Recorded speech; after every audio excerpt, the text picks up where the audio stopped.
월드 이브리핑입니다. 먼저 아르헨티나입니다.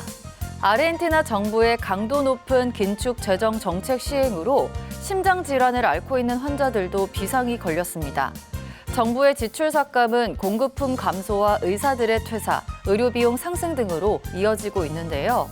이런 상황에 높은 사망 원인 중 하나인 심장질환 관련 환자들이 고통받고 있습니다. 최근 몇 달 동안 공공병원의 의료 서비스에 대한 수요 증가로 이미 병원 대기실은 포화 상태에 이르렀는데요. 의료 산업에 대한 투자 부족과 의료진의 낮은 급여로 2001년 경제 위기 이후보다 더 많은 의사들이 병원을 떠나고 있다고 전했습니다. 홍콩입니다. 최근 홍콩의 고급 아파트가 마지막 거래 가격인 180억 원보다 무려 35% 폭락한 가격에 거래됐다고 홍콩 사우스차이나 모닝포스트가 보도했습니다.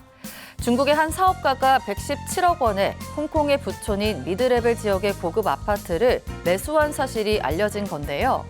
이에 따라 한때 세계에서 가장 비싼 가격을 자랑했던 홍콩 부동산 시장에 대한 우려가 나오고 있습니다. 보도에 따르면 이번에 거래된 154평대의 이 아파트는 지난해 199억 원의 매물이 나왔는데 이는 2016년 마지막 거래 가격보다 약간 높은 금액이었습니다. 부동산 업계는 최근 부실 매물을 노리는 투자자들의 관심이 높아져 고급 주택 가격은 크게 하락하지 않겠지만 부실 부동산은 최대 50%까지 떨어질 수 있다고 분석했습니다. 중국입니다.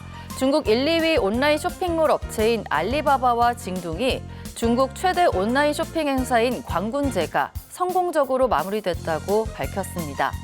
중국 전자상거래 양대 산맥 중 하나인 징둥은 지난달 14일부터 11일 자정까지 행사 기간 쇼핑객이 작년 대비 20% 증가했다고 밝혔는데요. 실시간 방송을 통한 주문은 3.8배 늘었고 거래량이 5배 이상 증가했다고 전했습니다. 알리바바에서도 올해 가전제품과 소비자 전자기기, 뷰티, 의류 등 4개 제품군의 수요가 강했다며 내수 회복의 신호라고 해석했는데요.